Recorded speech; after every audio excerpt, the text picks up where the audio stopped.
La Universidad San Gregorio de Portoviejo y sus carreras requieren necesaria y obligatoriamente estar vinculados con la colectividad o la sociedad. Porque usted nos ha seguido durante 2 años en nuestro programa Hablamos Derecho por San Gregorio Radio, ahora y a su pedido estamos en televisión. Porque hablar de derecho es parte importante para tu vida diaria.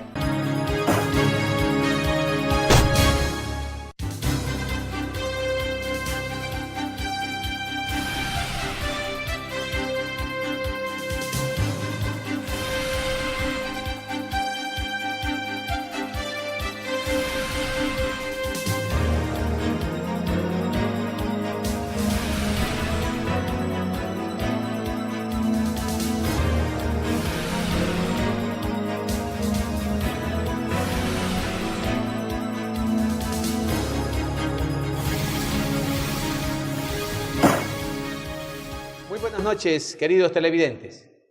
Como todos los días martes, en este horario, la Universidad San Gregorio de Portoviejo y su carrera de Derecho tienen este programa para conocimiento de la ciudadanía, que significa la vinculación de la universidad con la sociedad, con la comunidad. Esta noche vamos a hablar sobre los cánones de arrendamiento, un problema que ha generado muchísima opinión. Ha habido aceptación, ha habido no aceptación, ha habido discrepancias, comentarios, pero desde la perspectiva del marco legal, y para aquello la Universidad de San Gregorio, su carrera de Derecho, creemos que es la más indicada para hablar precisamente sobre el ordenamiento jurídico, las consecuencias o los derechos también que tienen tanto empleadores como arrendadores. Para aquello, en esta noche nos acompañan, como suele suceder todos los días martes, el abogado José Miguel Mendoza, así como también con el abogado Alberto Vélez. Con ambos vamos a conversar en esta noche sobre este aspecto legal y le damos la bienvenida a Alberto, no es por edad, sino por estar a la derecha, y luego al compañero Miguel por la juventud y por estar al lado izquierdo. Muchísimas gracias, muy buenas noches, qué placer estar con ustedes nuevamente. El tema escogido para el día de hoy es un tema profundo, es un tema necesario. En esta vinculación comunitaria que la Universidad San Gregorio de Portoviejo realiza, es determinante que se traten temas de esta envergadura para que el gran público, el gran conglomerado pueda conocer con propiedad sobre, pues, precisamente esta ley, como la ley de inquilinato y el tema de los cánones de arrendamiento, que es el título que hemos dado al programa, para poder defender sus derechos, para saber qué es aquello que le es pertinente en términos legales y, pues, obviamente no permitir aquello que ya estamos viendo y que analizaremos a lo largo del contexto del programa, los abusos que puedan presentarse en estas relaciones que muchas veces implican, obviamente, un margen de distancia y un margen en el que el más poderoso, aquel que es el tenedor de los bienes, pues obviamente puede cumplir una función que no necesariamente es aquella que necesitamos en este periodo de reconstrucción. Señores doctores. Muchas gracias, Alberto. Miguel, por favor. Buenas noches a todos los televidentes. Bueno, un saludo especial para todos los que nos siguen en este programa muy interesante que es Hablamos Derecho. El tema que hoy vamos a tratar es un tema del momento. Hemos visto que por situaciones del terremoto ha habido abusos por parte de los arrendatarios, de los arrendadores, en cuanto a la condición o relaciones que tienen que tener. El desconocimiento de la ley a veces genera desventajas para cualquiera de las dos partes. Por eso esta noche tomamos este tema para que usted, como arrendatario o arrendador, conozca cuáles son sus derechos y sus beneficios que tiene que tener en base a una ley de inquilinato que fue codificada en el año 2000 y tiene algunas reformas del año 2015. Por eso esta noche nos invitamos para que nos sigan en este programa. Muchísimas gracias, José Miguel. Bien, el esquema de nuestro programa siempre ha tenido, desde su nacimiento, unas entrevistas previas a las personas, a la ciudadanía, para que nos opine, para que nos emita su criterio, su opinión, si realmente están o no de acuerdo con la temática que el programa Hablamos Derecho lo base en esta noche. Lamentablemente, en este tema no hubo la decisión ni del arrendador ni del arrendatario de querer hablar.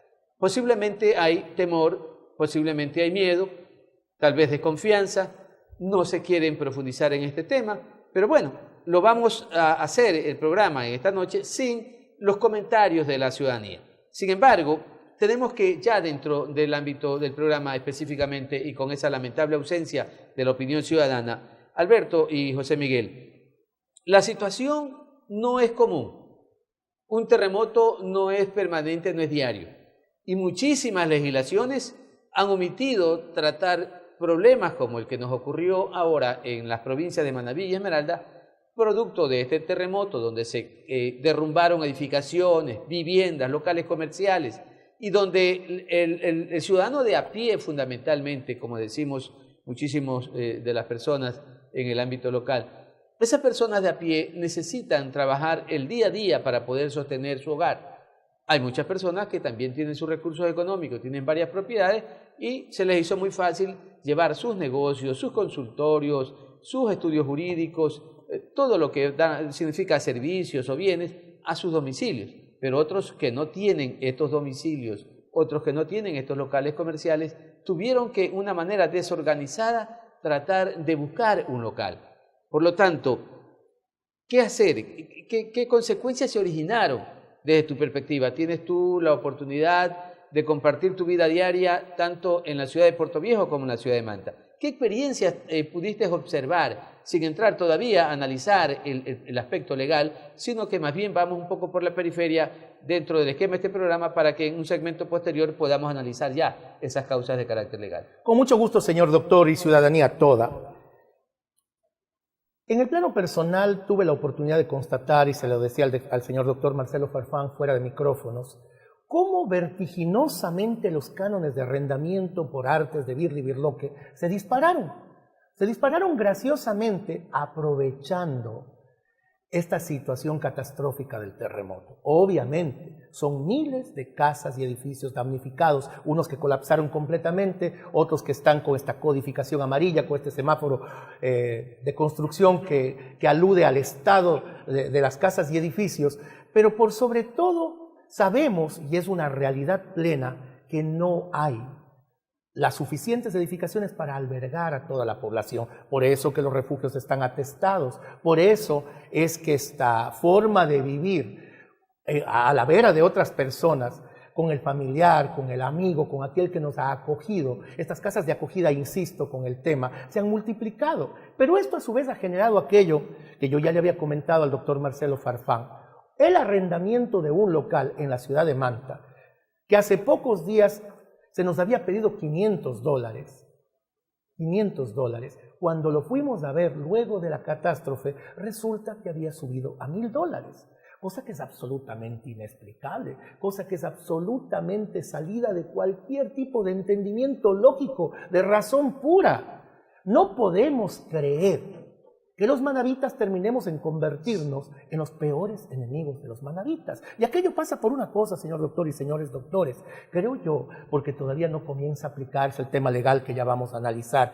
Si las entidades jurisdiccionales, en este caso los GATS, ya hubiesen tomado los árbitros pertinentes que la ley en sus reformas del 2013 establece, seguramente estaríamos hablando en otro lenguaje y con certeza, pues estas diferencias y estos abusos no se producirían. Gracias, compañero Alberto. Compañero José Miguel. Sí, recorrer la ciudad de Puerto Viejo y ver cómo la persona afectada del terremoto del centro buscaba un local donde poder establecer su negocio, su comercio, su actividad a la que se ha desempeñado todo este tiempo, fue lo que vivimos hace pocos días. Ver cómo las personas se ubicaban en locales no adecuados, en locales que a veces hasta en los patios, en garajes, en zonas que estaban sin techo, tendrían que tener condiciones para poder establecer sus negocios, y el abuso de la situación fue la que predominó en la ciudad.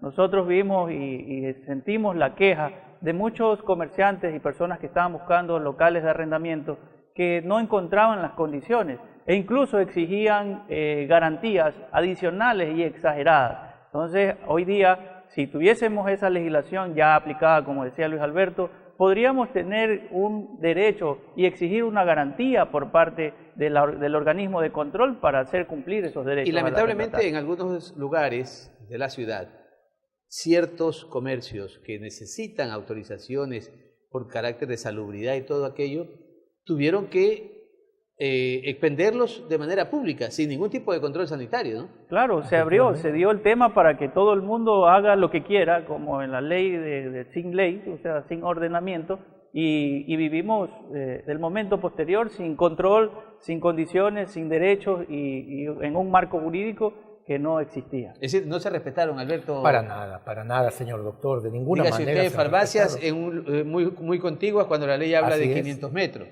Locales de venta que requieren necesariamente tener frigorífico, sin frigorífico. De negocios de licorerías, donde sea, el uso del espacio público en los parques, en lugares... Zaguanes incluso, donde se han instrumentado negocios sin ningún tipo de seguridades ni elementos básicos de confort. Pero esto hay que dejar claro de que hay una preocupación por parte del que está ahí hoy en día. O sea, ¿qué va a hacer? ¿Qué va a pasar? Si exige el cumplimiento de un derecho, ¿y de qué derecho está hablando? Bien, pero obviamente eso... ¿Respaldado por quién, además?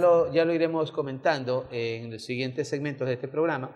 Por ahora, y por estar así señalado a través de nuestro programador, pues pedimos nosotros las disculpas, vamos a unos anuncios institucionales y volvemos enseguida ya para analizar la ley vigente de inclinato. ¿Es obsoleta? ¿Merece cambios urgentes? ¿Se había previsto la posibilidad de terremotos? Bien, lo veremos luego de unos instantes.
El Departamento de Bienestar Universitario de la Universidad San Gregorio de Puerto Viejo te ofrece los servicios de orientación y acompañamiento, trabajo social, secretaría, servicio médico, odontológico, psicológico y de enfermería. Departamento de Bienestar Universitario, Universidad San Gregorio de Puerto Viejo.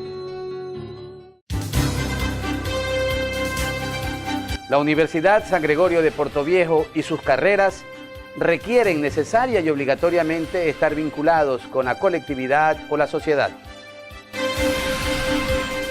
Porque usted nos ha seguido durante 2 años en nuestro programa Hablamos Derecho por San Gregorio Radio, ahora y a su pedido estamos en televisión.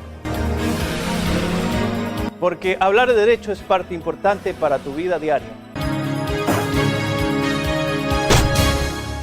Volvemos nuevamente en este segundo segmento de nuestro programa Hablamos Derecho, un programa de la carrera de jurisprudencia de nuestra Universidad San Gregorio de Puerto Viejo. El tema de esta noche ha sido designado como los cánones de arrendamiento. Hemos hablado en un primer segmento de esta situación anormal que se provocó producto del terremoto que derrumbó edificios, oficinas, lugares de servicio, lugares de venta de bienes, es decir, lamentablemente colapsó prácticamente todo el sistema comercial y obviamente ese sistema comercial en un altísimo porcentaje es producto de arriendos que tienen los dueños de edificaciones que tienen como modus vivendi el alquiler de dichos locales.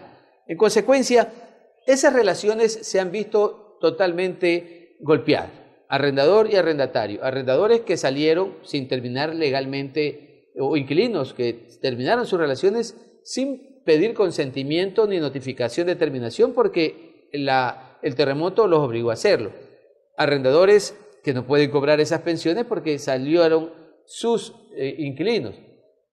¿Qué nos dice José Miguel respecto de la vigencia de esta ley? Una ley que fue expedida desde hace muchísimos años, recuerdo que en la época de la dictadura.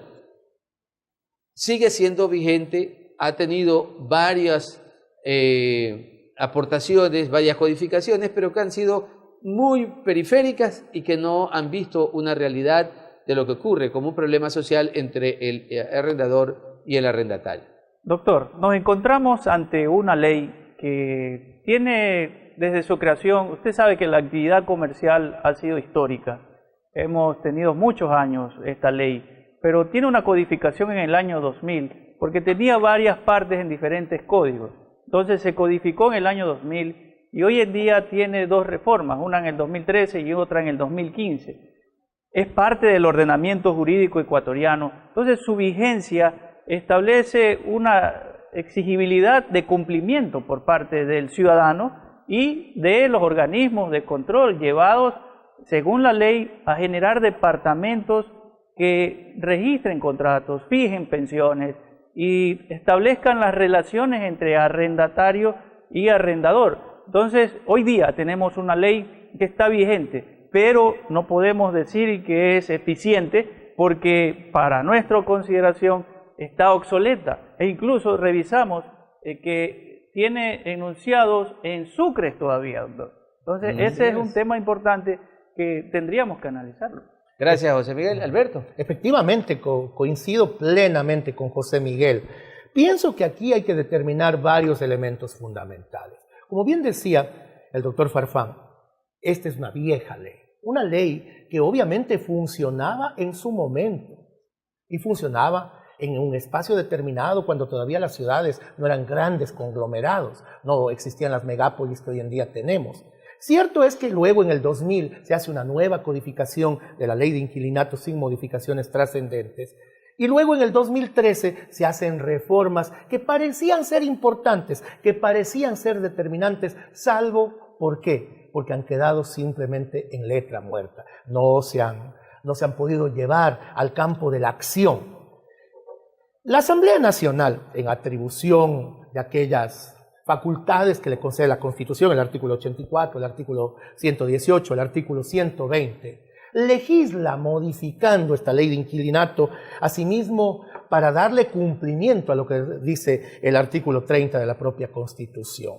Sin embargo, se hace una reforma importantísima que yo así la considero, que es el artículo 8. El artículo 8, si ustedes me lo permiten, determina que los GATS tienen que crear una oficina de registro de arrendamientos en el cual todos los contratos que excedan del 50% de un salario mínimo vital tengan que ser inscritos. Lamentablemente esto, y dentro de la provincia de Manabí, no ocurre. Y eso es lo que da origen a estos enormes abusos a los cuales ya hicimos referencia en la parte anterior del programa. Es decir, Alberto, y ya reubicándonos en estos segmentos que teníamos o puntos para tratar en este segundo segmento, justamente estaba el tema de la existencia de las jefaturas de catastro municipal u oficinas de registro de arrendamiento. Yo tuve el honor de trabajar en el juzgado cuarto de inclinato en la ciudad de Guayaquil por los años 78 hasta el año 1982. Y el municipio de Guayaquil tenía la jefatura de catastro municipal y esas oficinas de registro de arrendamiento. Sin embargo, parecería que en el resto, por lo menos en los municipios de la provincia de Manabí, no existen. No existen, señor doctor, no existen, de hecho no se han implementado, hemos hecho la consulta pertinente y no se ha dado cumplimiento a esta reforma del 2013 y eso precisamente es lo que nos lleva a las conclusiones que ya hemos estado diciendo. Una omisión que hoy en día tiene graves consecuencias, porque imagínense, compañeros, que yo tenga un local arrendado y me establecen un valor de un canon totalmente exagerado. Yo tengo hoy día la posibilidad, según la ley, de demandar, que después lo vamos a ver, el tema de demandar la rebaja, pero al no existir este registro, no existir estas oficinas, estos departamentos, dejan en cierto grado en una indefensión. Estamos en tierra de nadie, José Miguel. A los beneficiarios, al que está arrendando, para poder exigir algún derecho. Entonces yo creo que tendríamos que concientizar un poco más, conocer que cada ciudadano, porque cada persona que tiene un bien, tiene que leer esta ley, tiene que ser consciente y exigir su cumplimiento, porque si bien es cierto, las leyes se cumplen y se exigen su cumplimiento, pero también requiere la voluntad del propietario para que se cumpla un derecho. Bien, en todo caso podríamos entonces ir sacando como una primera conclusión la inexistencia de estas jefaturas de catastro municipal u oficinas de registro de arrendamiento, que debería ser un exhorto de este programa para que AME Manabí pueda pedirle a los diferentes cabildos municipales, a las diferentes GAT municipales locales, que creen en su catastro. Muchos creen que posiblemente es estar generando más burocracia, cuando tenemos de por medio, ya lo acabamos de ver en este momento, un gravísimo problema de orden social que afecta al desarrollo de la ciudad. Entonces, en esas condiciones, yo creo que tendríamos por ahí una recomendación dirigida sobre todo a nuestra relacionadora pública para que pueda realmente tomar nota de esta falla que tienen los municipios. Doctor, un factor adicional para recomendar a AME es de que se establezca ordenanzas donde se vincule la obtención de una patente municipal o un permiso de funcionamiento, si va a ser un local arrendado, que se exija este requisito de que se cumpla su inscripción en la oficina pertinente de cada cantón. Mire que el artículo 2 exige un certificado, sí lo ¿no? dice en este caso, en el ámbito ya jurisdiccional, que para poder demandar usted requiere de aquello.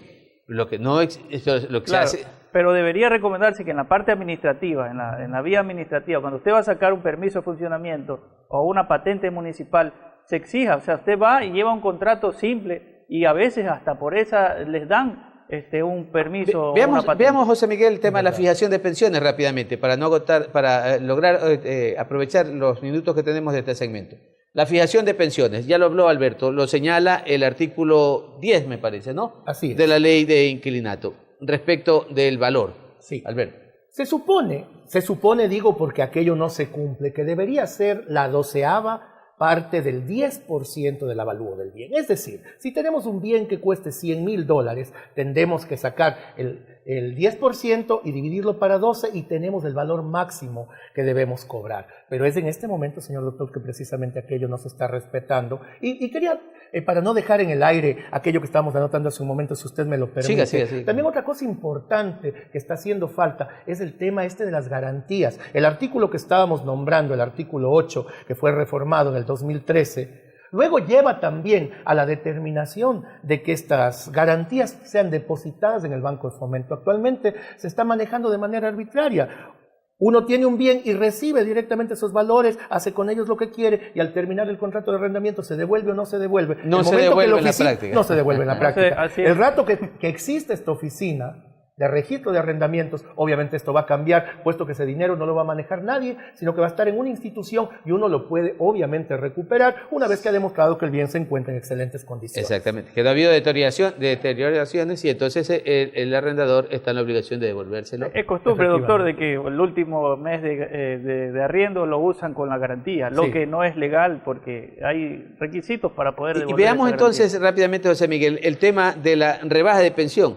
Si es casi que imposible ver en la práctica que el arrendador devuelva al arrendatario la pensión o dos pensiones que estilan, la costumbre que lo ha estilado de devolver esa garantía.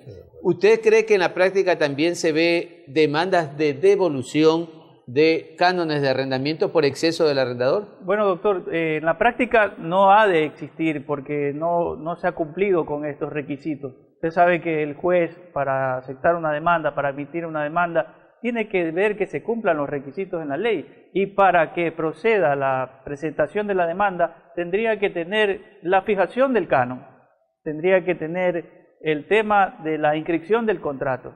Y con estos requisitos es que uno puede demandar la rebaja de algún valor adicional que le has estado pagando al arrendador. Si bien es cierto, exigido de forma verbal, puesto que si tú ya tienes un canon fijado por el municipio y tienes inscrito tu contrato, no te puede exigir ese valor. Pero hoy en día, al no haber esa inscripción, al no haber la fijación de ese canon, podríamos acudir a la vía judicial bajo la tutela judicial efectiva, bajo la no oposición de los administradores de justicia de reclamar un derecho para que se proceda, el juez solicite a la oficina fijar un valor del canon y pedir una devolución cuando se considere abusado este derecho está consagrado en una ley de inquilinato. Así es, en el artículo 19. ¿Será la poca trascendencia de conflictos legales en materia de inquilinato que habrá dado lugar a que el Consejo de la Judicatura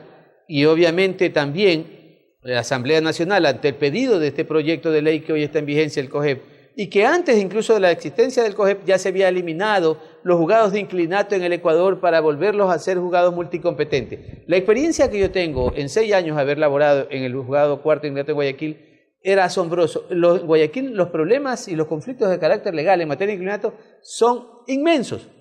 Posiblemente acá no existen. Por ello, ¿se justifica la omisión de los jueces de inquilinato?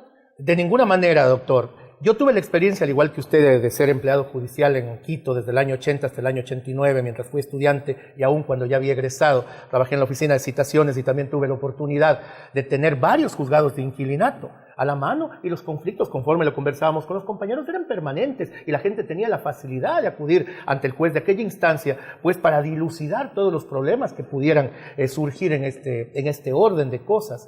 Sin embargo, ahora, yo no sé con qué tipo de análisis, yo no sé con qué tipo de miramientos han ido desapareciendo los juzgados de inquilinato, salvo en las ciudades de Quito y Guayaquil. Pero nosotros, como provincia de Manabí, deberíamos tenerlos. Porque ahora, ¿qué ocurre? La gente tiene mucho miedo de incoar una acción, de presentar una acción ante el órgano jurisdiccional competente, porque teme la demora de los juzgados multicompetentes que están saturados de trabajo. Y hace un momento José Miguel hablaba de este tema de la... Yo le pediría solo sobre eso. No me gustaría que salga, encantado. En todo caso, lo volveremos a tomar en el siguiente segmento, porque tenemos que ir a unos anuncios institucionales. Yo creo que la razón por la que usted mencionaba es únicamente la austeridad con que han manejado. Nunca se crearon los juzgados de paz, los juzgados constitucionales, por autoridad, y siempre ha sido el mismo lenguaje por parte de la función judicial para irnos eliminando algunos juzgados jurisdiccionales que nos pueden permitir las soluciones a estos conflictos. Ya volvemos en el siguiente segmento para que ustedes puedan seguir opinando. Vamos a unos anuncios institucionales.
El Departamento de Bienestar Universitario de la Universidad San Gregorio de Puerto Viejo te ofrece los servicios de orientación y acompañamiento, trabajo social, secretaría, servicio médico, odontológico, psicológico y de enfermería. Departamento de Bienestar Universitario, Universidad San Gregorio de Puerto Viejo.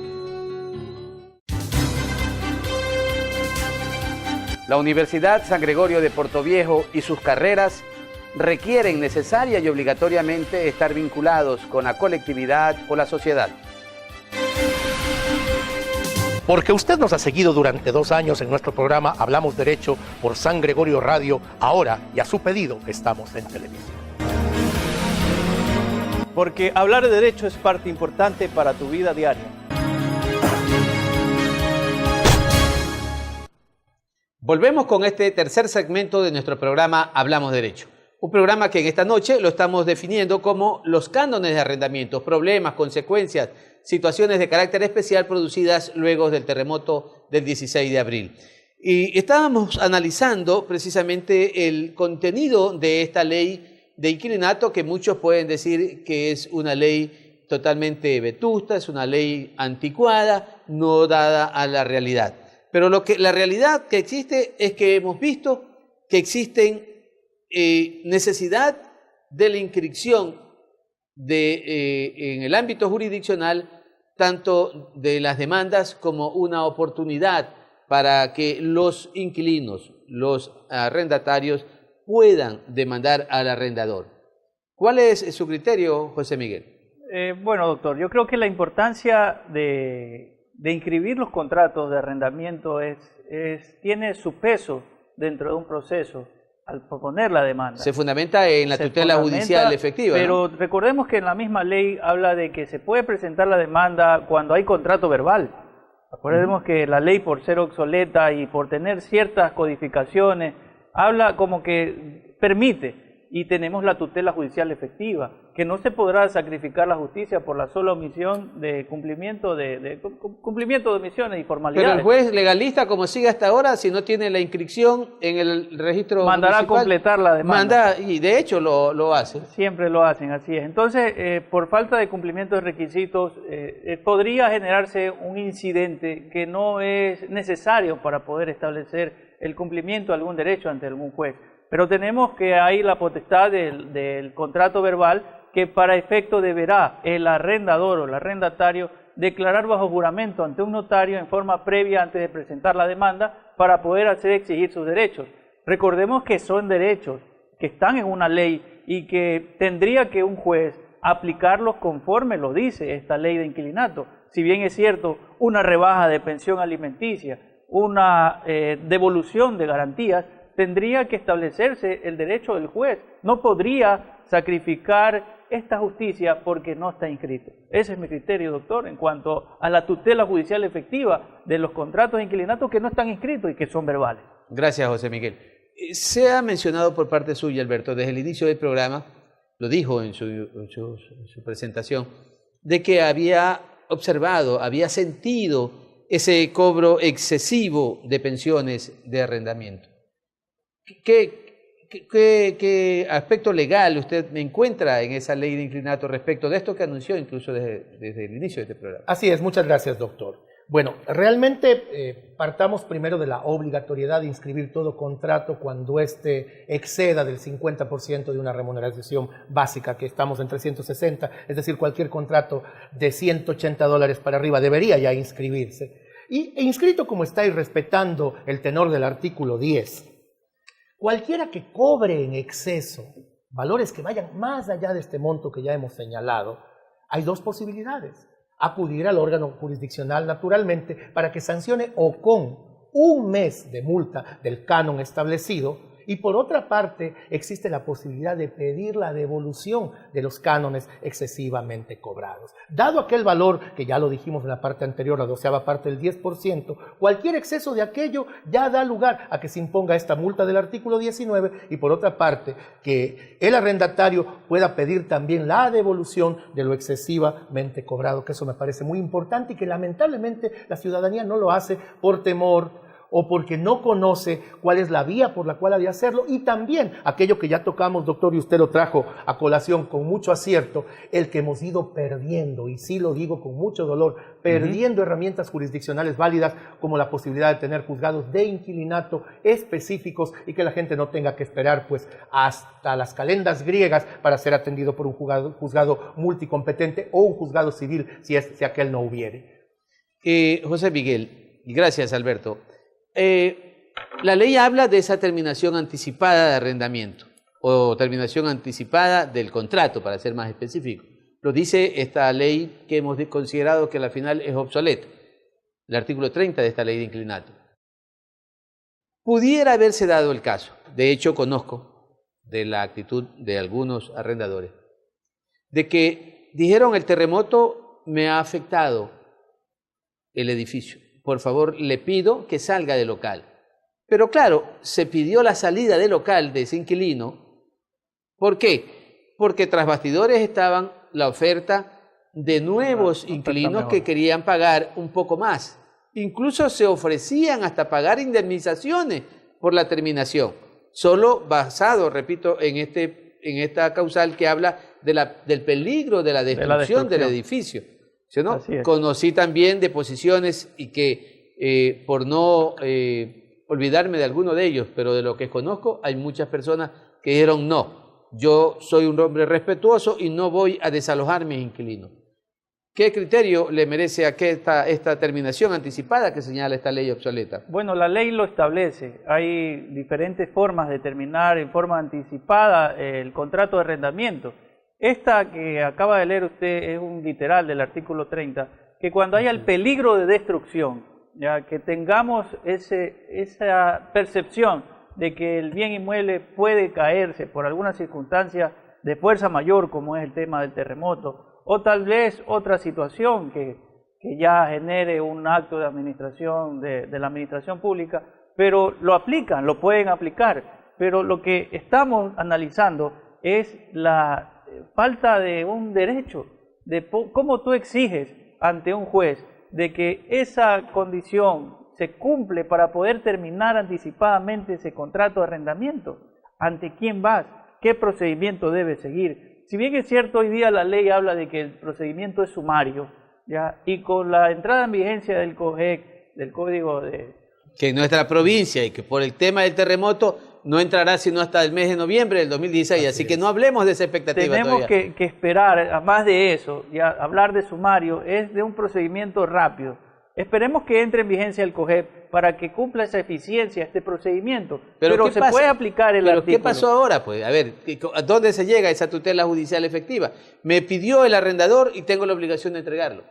Tiene que acudir a la vía judicial para poder sacarlo. Recordemos de que tiene que haber una notificación previa de un mes para poder terminar un contrato y darle un mes o 2 meses más según la condición establecida en el artículo 30 para que siga en permanencia el local. No es inmediata tampoco. Acuérdese que puede haber un desalojo forzoso que implica una indemnización superior por daños y perjuicios. Entonces, esos son temas que están hoy en día vigentes en el ambiente de nuestra provincia, que tenemos que ver que tiene que haber una formalidad. Los contratos no pueden ser verbales, tienen que tener su inscripción, sus condiciones, sus cláusulas y su debido respeto por parte de las autoridades y exigibilidad de los organismos de control. Gracias, José Miguel. No sé si estemos de acuerdo en que la necesidad de ese contrato de carácter escrito, porque hay una violación a la ley por parte de las autoridades administrativas. Lo digo por el contrato de trabajo. El artículo 7 del Código de Trabajo dice el contrato será verbal o escrito. Los inspectores de trabajo hoy nos obligan a que el contrato de trabajo sea escrito. Cuando lo dice la ley puede ser verbal.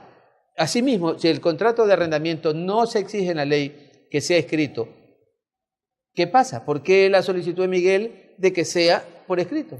Yo creo que se sobreentiende con aquello que anotamos en la parte anterior, que los contratos todos han de ser escritos porque tienen que inscribirse siempre y cuando superen los $180. Hablaríamos entonces de contratos verbales que caben solamente dentro de esos $180 y sí se los ve cotidianamente. Recordemos que somos bastante informales, tenemos un procedimiento que no siempre se apega a los términos jurídicos y las personas suelen contratar a viva voz, pero esto es precisamente lo que produce que luego no se puedan hacer los reclamos. Pero si no existen las jefaturas de catastro u oficinas de registro de arrendamiento en los municipios que según la ley deben de existir, ¿cómo entonces, escuchando la propuesta de José Miguel, pedir que los contratos de arrendamiento sean por escrito?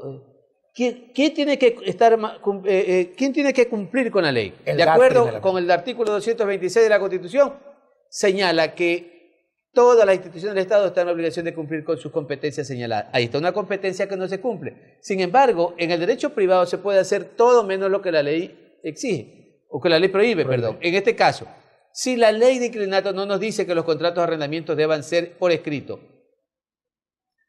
¿por qué obligarlos a hacer algo escrito si no está en la ley? Considerando también, doctor y Alberto, de que nosotros tenemos un principio, los arrendatarios, de que los derechos del arrendatario son irrenunciables. Que ya tocaremos lo de renunciabilidad. Que lo primero, señor doctor, es que el GAS tiene que asumir su competencia, tiene que asumir su función. Este rato estas oficinas de registro de arrendamientos tienen que existir. Y por ejemplo, mire usted, estábamos haciendo alusión al literal ver del artículo 30, cuando se habla de peligro de destrucción o ruina de un edificio, pero mucha gente está haciendo lo que usted señalaba también. Dice, sí, he sufrido una rajadura en la pared, tengo que remodelar, hay peligro, saco al inquilino, luego lo vuelvo a arrendar al triple. Si un ladrillo se me cae a uno de sus familiares a quienes estoy arrendando, Usted me va a querer demandar, así que deje la fineza, salga.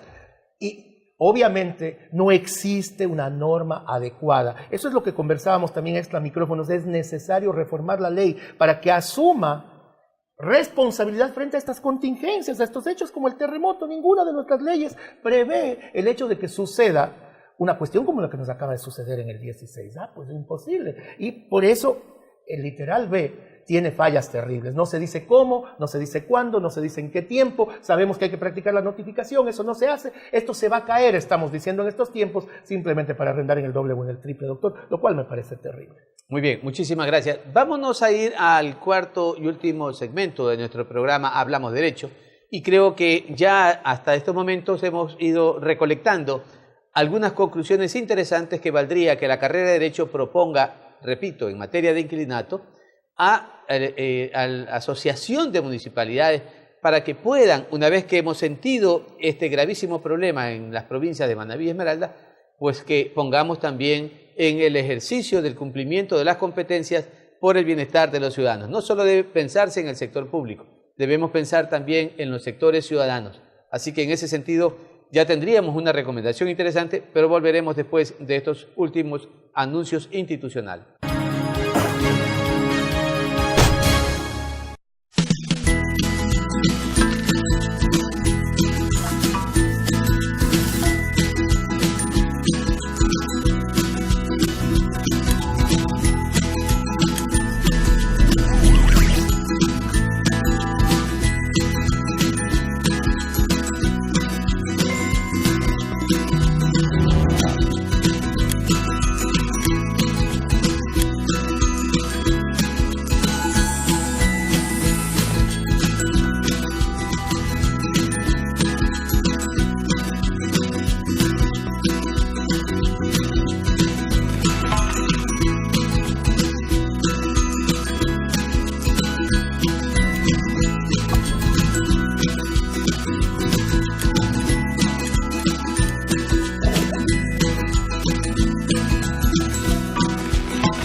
El Departamento de Bienestar Universitario de la Universidad San Gregorio de Puerto Viejo te ofrece los servicios de orientación y acompañamiento, trabajo social, secretaría, servicio médico, odontológico, psicológico y de enfermería. Departamento de Bienestar Universitario, Universidad San Gregorio de Puerto Viejo.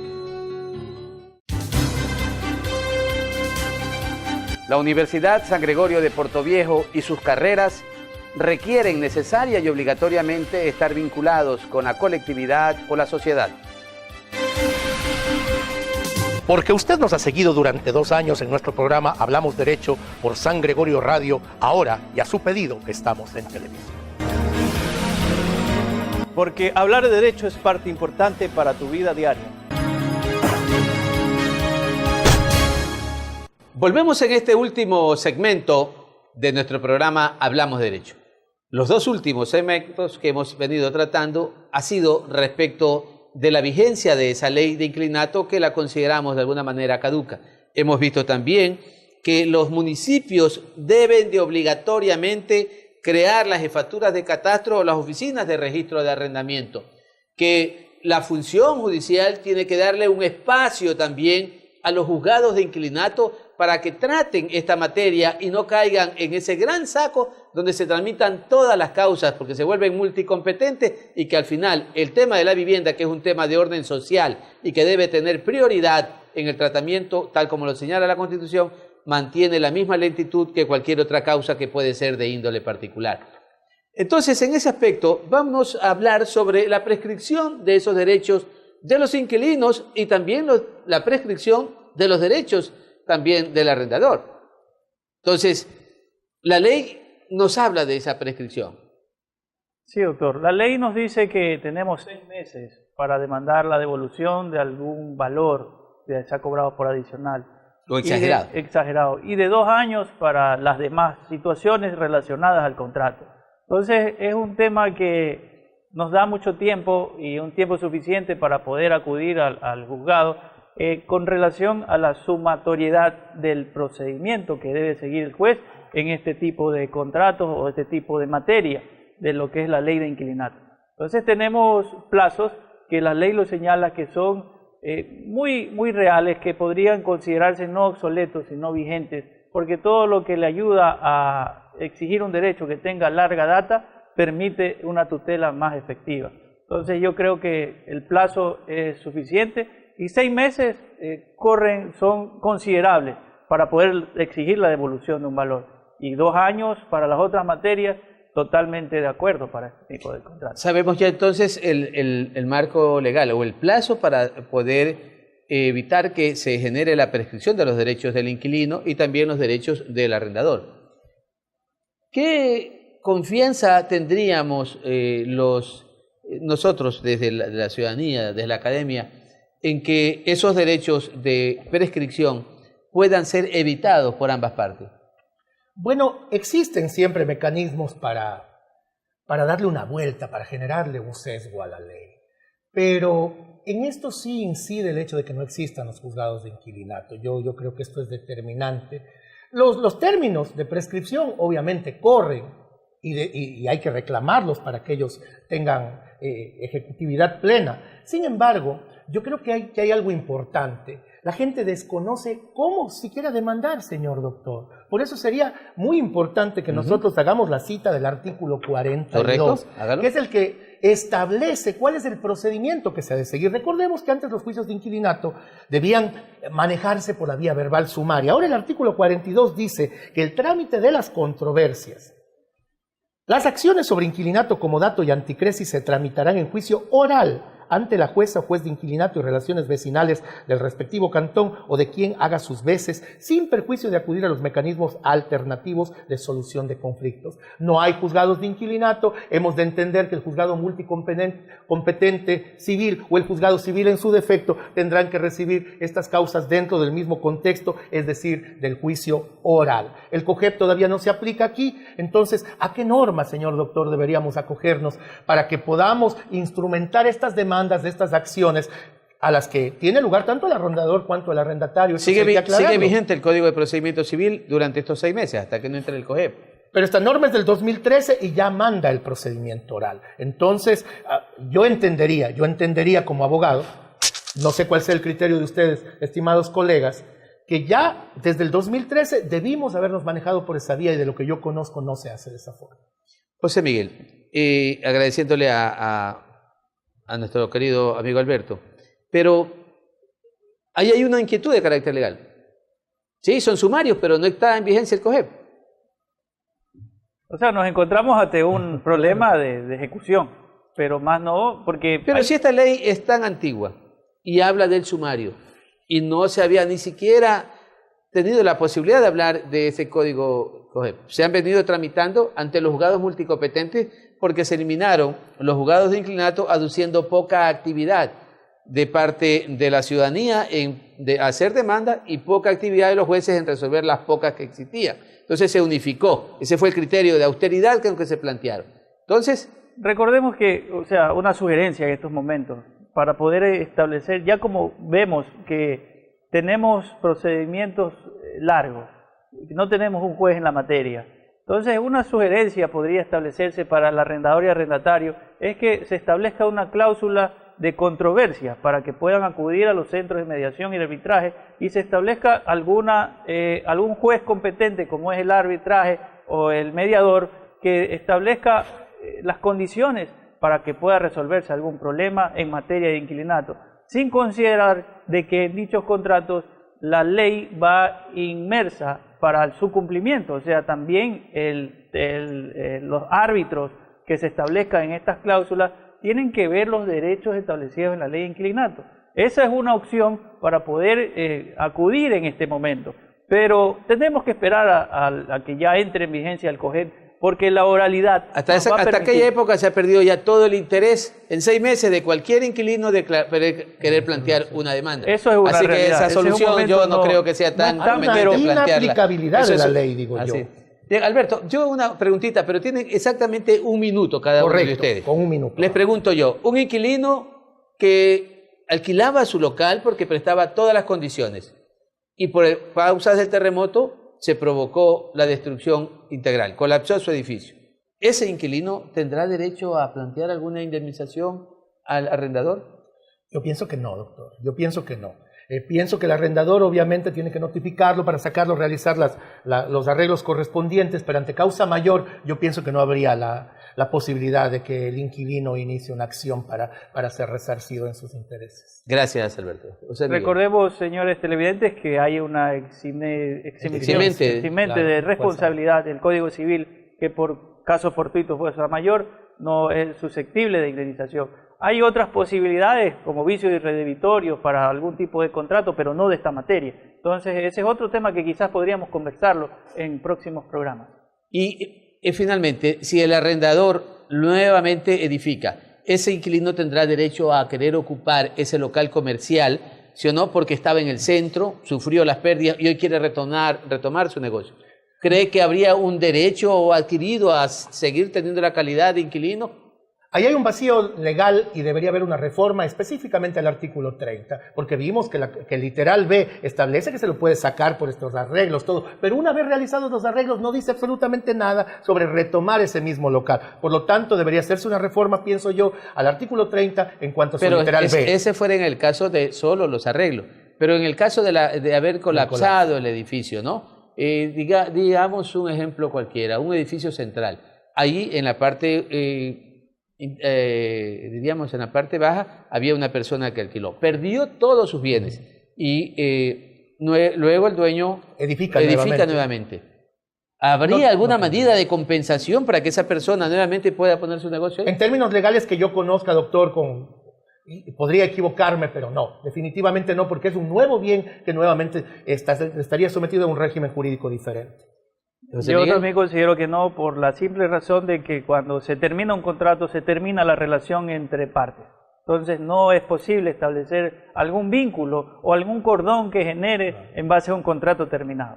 Bien, eso es hablando en derecho, porque lo que buscamos es precisamente un poco orientar a la ciudadanía con un tema de gran trascendencia luego del 16 de abril en que se produjo el terremoto en nuestras provincias de Manabí y Esmeralda. Pero de lo que hemos visto en todo caso, y al final, se nota que posiblemente lo que quede en ese arrendador es la sensibilidad para con su inquilino que perdió todo aquello. Y creemos hoy más que nunca que los manavitas debemos unirnos, ayudarnos mutuamente. Yo felicito a una persona, que no voy a dar su nombre, a quien una entidad bancaria le ofreció multiplicarle sus ingresos, sus valores de arrendamiento a otras personas que ya venían sufriendo, que venían alquilando, pero que el edificio no colapsó, estaban oficinas hábiles. Y él dijo, no me importa que usted me cuadriplique los valores de arrendamiento, yo quiero seguir apoyando a mi gente que está aquí alquilando ya con anterioridad. Ese tipo de actitudes son las que nos hacen sentirnos orgullosos de nosotros los manavitas. Eso es lo que nosotros llamamos esa garra manavita de ayudarnos mutuamente. Así que esa ha sido más o menos la intención de este programa del día de hoy, que la Universidad San Gregorio y la carrera de Derecho la ha planteado cuando decimos hablamos de Derecho. Y esta noche hemos hablado de los cánones de arrendamiento y por lo cual esperamos de alguna manera haber aportado un poco para conocimiento de ustedes. Volveremos el próximo martes con un nuevo programa, así que le agradecemos a ustedes, compañeros. Muchas gracias, buenas noches. Retransmitimos por San Gregorio Radio los sábados de 12 a 1. Muchas gracias a todos los televidentes que nos siguieron, siempre con este granito, este aporte que podemos coadyuvar a su buen vivir y a su desarrollo de su comercio o actividad cotidiana. Muchísimas gracias.